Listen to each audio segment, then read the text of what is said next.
রাজনৈতিক দলগুলোর আয়ের বড় অংশই আসে অবৈধ উৎস থেকে।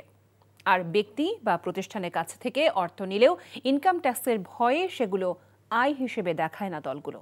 এমন চিত্র উঠে এসেছে Dhaka institute of research and অ্যানালাইসিসের গবেষণায়। রিপোর্ট পর্যালোচনা শেষে টিআইবি মহাপরিচালক অভিযোগ করেন, দেশের রাজনীতি এখন ব্যবসা, যেখানে আমলাতান্ত্রিক সিন্ডিকেট জড়িত।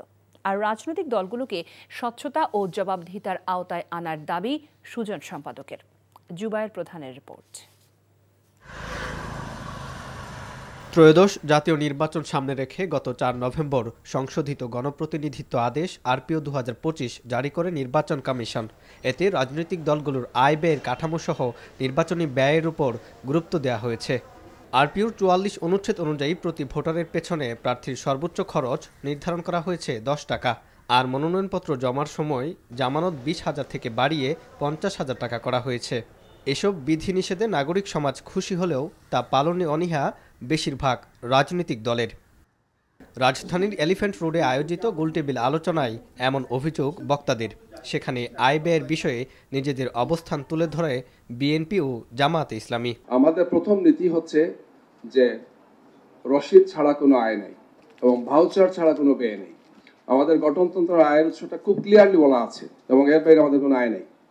আমাদের ম্যান পাওয়ার বলে আমাদের সদস্য আরুকন যেটা বলি, এবং আমাদের কর্মী সদস্যদের জন্য তাদের আয়ের 5% দিতে তারা বাধ্য।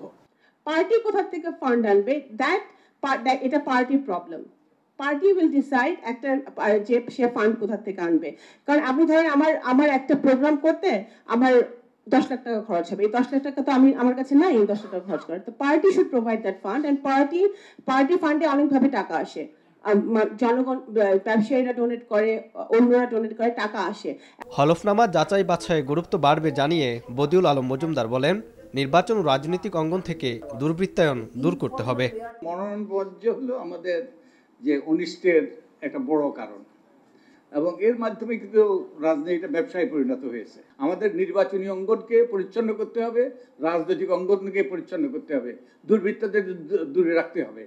আর টিআইবির মহাপরিচালক বলেন, ব্যবসা, রাজনীতি ও আমলাতন্ত্র এই ৩ খাতের সংস্কার ছাড়া সুফল মিলবে না।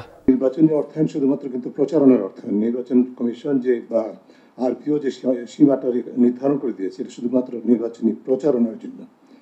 নির্বাচনের প্রচারণাটা শুধু নির্বাচনী ব্যয় না, এর বাইরে অনেক ব্যয়। আমরা চেয়েছিলাম এই ৩টা ক্ষেত্রে প্রাধান্য দিয়ে সংস্কার করার জন্য: রাজনীতি, আমলাতন্ত্র, ব্যবসা। আমলাতন্ত্রের তথাকথিত সংস্কার কমিশন হয়েছে। এছাড়া নারী প্রার্থীদের নির্বাচনী ব্যয় রাষ্ট্রকে বহন করার দাবি জানান টিআইবির মহাপরিচালক। জুবায়ের প্রধান, এনটিভি নিউজ, ঢাকা।